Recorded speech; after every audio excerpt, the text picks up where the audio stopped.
都一样，那你就可以回归本位了。所以我们了解玄关教师依附在我们身上，表面可以看到的，那不生不灭的真心佛性是没有形象它是一，不是二。玄关教跟我们不生不灭的佛性不是分开，它是一。它是一体的，它不是二。一个因为不生不灭的真心佛性，充在整个宇宙虚空。你受记的时候，你要在哪里受记？虚空整个都是佛性要点都把你点，所以一定要有一个依据的地方。依在什么地方可以就是让你的佛性能够跟虚空融合，就是玄关。所以我们要了解，你问这个问题很有意思到底是玄关是第一宝，还是不生不灭的佛性是第一宝？请问各位先生，哪一个对？正确一个是表象，一个是里面它是一不是二。好。第二个问题，五字真心是法，待天地有形无形都合在一起。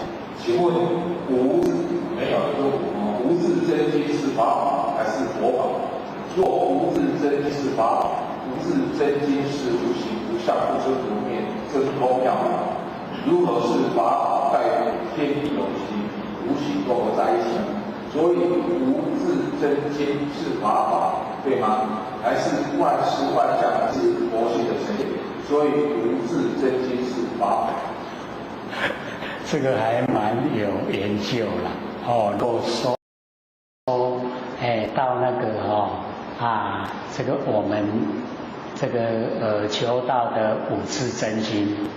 那因为学在老千身边老千曾经讲那个五字真心是我们就是传承那个前两期它有那个阿弥陀佛，弘扬起南无阿弥陀佛。我们现在白扬起就是五字真心那个是传承这样下来。可是有字的它是假经老天这样说，无全部都没有字那个才叫真经是这样说了。可是我们在传的时候毕竟还是传五字真经那真的他会这样说是有稍微研究到它的整个内涵。所以我们要了解到，所以那个五字真经它本身就是要我们真正的你在这个修的时候就把真正的里面的内涵告诉你实际就是这样。你真正的要进入你就要归到无，没有文字就是我们不生不灭的佛性本体所以他这个有稍微研究了，所以要了解到你不能执着形象，你要进入实际的真理状态。你在形象一有所住，结心就死亡了。所以我们要了解说，为什么佛会讲离相名佛，若离诸相则名之佛。就是你要讲文字相一样，语言相一样我们的那个所有攀岩的也一样，全部要离，全部离了以后，你的不生不灭那个佛性本体才整个呈现所以各位回去要看经文，或许在里面详细说，真的老师会骂我了，都泄露天机。可是我泄露，你们要听懂宝真的是宝，还有吗？问：非无想，非姐姐想，非汝汝想，非于众生生受，非于众生生受想，是因为佛非非子，非汝非众生是吗？还是在凡尘非母想不挑道，非姐想如何去听到，非众生想如何帮助度化众生？好，这个因为在我们《涅槃经》的第一页第一章了哈，所以各位可以翻过来哈，在第一页的最下面，这个比丘言譬如罪人不自觉知啊，不是啊，亲疏母女姐妹啊，迷慌淫乱，言语啊妄意，惑啊不尽忠。大家看到，因为他问的呢，就是在这个地方。那因为人或许在解说的时候没有详细因为没有详细，所以他就有问题产生了。那或许就要详细的跟各位讲。这个呢，因为开头他就已经呢用那个喝酒已经呢喝醉了，醉了。那喝醉了以后他等于是真假莫辨，真的跟假的没有办法分辨的，这样了解意思吗？所以他就讲不自觉知，自己不知道，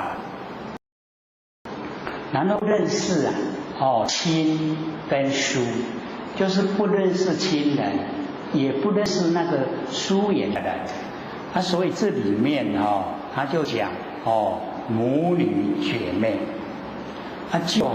各位要了解到，因为不把它讲得太明白，为什么？点到就好了，知道了就好，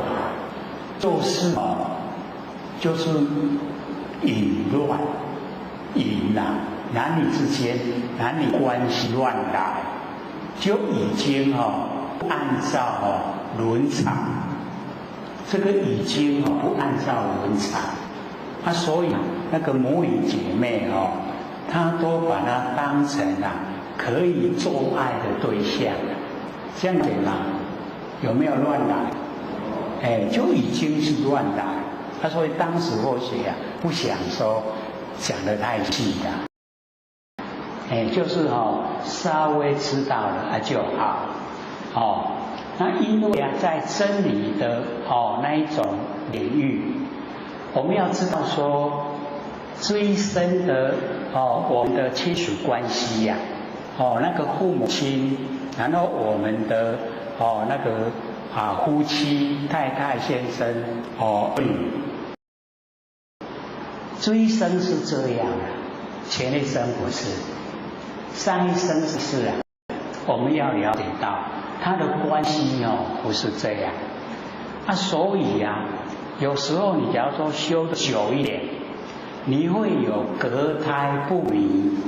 隔胎就是你上一世的出生跟这一世的出生隔了一胎的，隔了一生的，可是你还知道你前一生的状态，就是叫隔胎不明，就是你还知道我前一世我在哪里，我生几个孩子，然后我到几岁才死亡，你知道，你都知道，这个叫隔胎不明。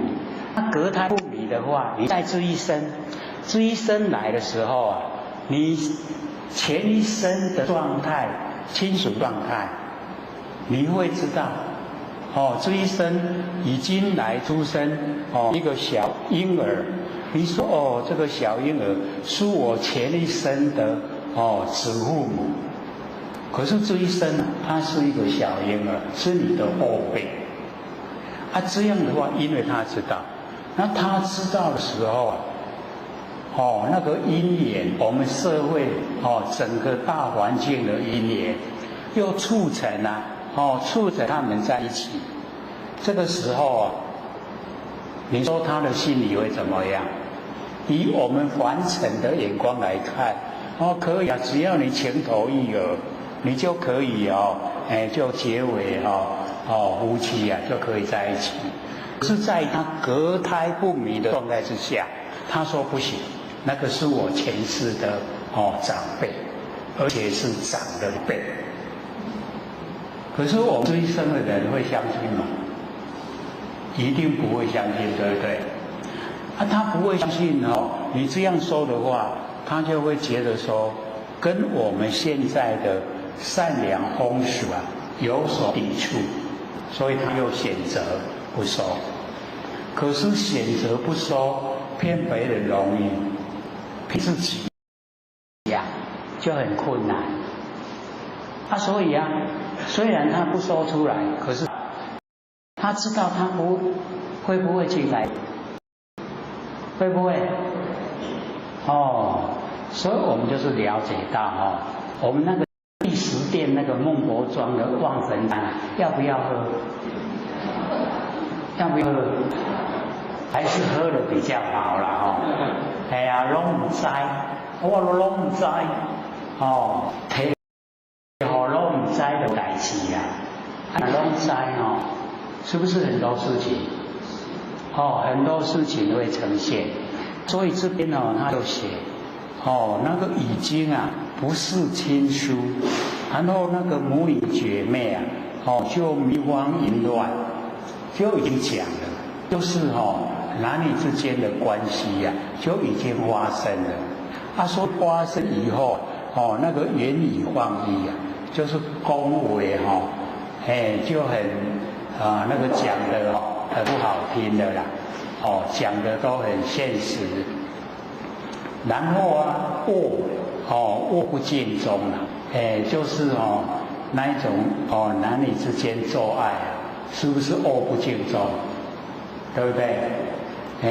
然后这个时候时有良师以药令狐狐以击兔所以他就讲那个过程，说呢那个时候有那个良师拿药给他吃，吃药了以后让他清醒，清醒了以后凡是意识他各有法度恢复那个记忆，然后心怀惭愧，都已经乱伦了，惭不惭愧？